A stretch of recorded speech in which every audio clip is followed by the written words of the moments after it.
Assalamualaikum warahmatullahi wabarakatuh. Hai semua, izin memperkenalkan diri. Nama saya Maya Widawutari dengan NIM 22811900027 dari kelas A Pendidikan IPA Untirta 2019. Dalam video kali ini saya akan sedikit membahas mengenai praktikum yang telah saya lakukan, yaitu mengenai reproduksi aseksual atau vegetatif buatan pada tumbuhan, yaitu stek pada tumbuhan singkong.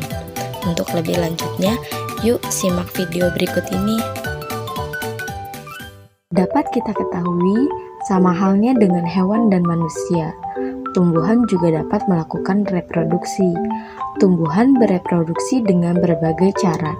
Reproduksi tumbuhan adalah suatu proses di mana tumbuhan memperoleh organisme baru yang sesuai dengan induknya, dengan tujuan untuk memperbanyak keturunan sehingga tidak punah, atau dengan kata lain, dapat melestarikan keturunannya. Reproduksi tumbuhan terbagi menjadi reproduksi seksual dan aseksual. Reproduksi seksual adalah proses reproduksi yang melibatkan peleburan dua sel gamet, yaitu sel jantan atau benang sari dan betina atau putik. Sedangkan reproduksi aseksual merupakan reproduksi yang dilakukan tumbuhan tanpa adanya peleburan dua sel gamet. Metode reproduksi aseksual pada tumbuhan ada yang alami dan ada pula yang buatan. Metode reproduksi aseksual alami terjadi ketika tumbuhan bereproduksi sendiri. Contohnya, jahe, bawang bombay, dan ubi jalar, yang mana bertumbuh dan bereproduksi dari batang di bawah tanah.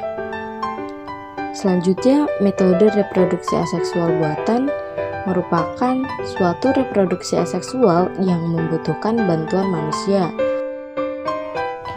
Sebelumnya, kita perlu mengetahui bahwa metode reproduksi secara aseksual atau vegetatif buatan pada tumbuhan antara lain, yang pertama ada mencangkok, di mana merupakan suatu teknik yang dilakukan untuk mendapatkan anakan sebagai bahan tanaman dalam pembangunan bangklon, kebun benih klon, kebun persilangan, karena teknik ini bersifat dewasa sehingga lebih cepat berbunga dan berbuah.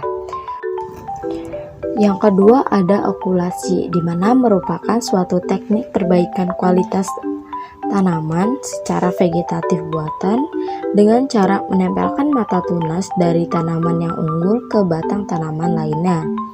Yang ketiga ada menyambung, yang merupakan suatu penyambungan dua jaringan tanaman hidup dengan sedemikian rupa sehingga kedua tanaman bergabung dan tumbuh serta berkembang sebagai satu tanaman gabungan.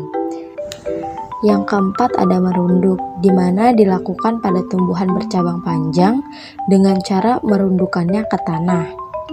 Yang kelima ada stek, yaitu dengan cara menumbuhkan sebagian batang, akar, atau daun menjadi tanaman baru. Yang keenam ada kultur jaringan, yang merupakan suatu teknik untuk menumbuhkan sel, jaringan, ataupun irisan organ tanaman yang dilakukan di laboratorium pada suatu media buatan yang mengandung nutrisi untuk menjadi tanaman utuh. Untuk mendapatkan produk hasil perbanyakan suatu tumbuhan, pada praktikum kali ini saya mempraktikkan salah satu metode reproduksi aseksual buatan, yaitu stek pada tumbuhan singkong, di mana stek atau perbanyakan aseksual buatan adalah metode perbanyakan tanaman dengan menggunakan bagian tanaman yang dipisahkan dari induknya, yang apabila ditanam pada kondisi yang menguntungkan, terutama pada tanah yang gembur, maka dapat berkembang menjadi tanaman yang sempurna. Atau dengan kata lain, stek merupakan cara menumbuhkan melalui sebagian batang menjadi tanaman baru. Selanjutnya, alasan saya memilih metode ini karena yang pertama, prosesnya sangat mudah dan alat dan bahan juga mudah didapatkan. Yang kedua, tidak mudah mati akibat musim. Yang ketiga, dapat ditanam pada lahan sempit atau di pot atau polybag. Yang keempat, hasilnya dapat sama persis dengan induknya. Yang kelima, tidak membutuhkan waktu yang lama dalam proses pertumbuhannya. Selanjutnya, alat dan bahan yang digunakan, yaitu alatnya ada golok atau pisau, bahannya batang singkong, air, dan tanah atau lahan kosong. Baik, selanjutnya ada langkah-langkah dalam melakukan metode stek ini. Yang pertama, memilih batang singkong. Yang kedua, batang singkong yang dipotong menggunakan golok atau pisau sepanjang 15-20 cm. Yang ketiga, pada ujung batang singkong agak sedikit diruncingkan. Yang keempat, memilih lahan perkarangan yang kosong. Yang kelima, batang singkong ditancapkan ke dalam tanah. Yang keenam, tanah di sekitar dirapikan. Yang ketujuh, tanaman disiram dengan air setiap hari. Yang kedelapan, tanaman didiamkan dan diamati setiap hari. Yang kesembilan, hasil pengamatan setiap hari dicatat selama 2 minggu. Baik, selanjutnya ada hasil stek pada tumbuhan singkong untuk pengamatan per hari selama 14 hari. Untuk hari ke-1 dan hari kedua belum nampak mata tunas, dan untuk hari ketiga mulai tampak mata tunas. Hari keempat mulai nampak tunas, hari kelima tunas mengalami pertumbuhan. Hari ke-6 tunas mengalami pertumbuhan panjang dan membentuk sedikit daun. Hari ke-7 daun sudah nampak semakin jelas dan nampak tangkai. Hari ke-8 nampak percabangan pada tangkai. Hari ke-9 daun semakin panjang dan tangkai semakin panjang. Hari ke-10 daun semakin panjang dan tangkai juga semakin panjang. Hari ke-11 daun dan tangkai semakin bertumbuh namun daun masih belum nampak tegak. Hari ke-12 tangkai percabangan semakin jelas dan panjang.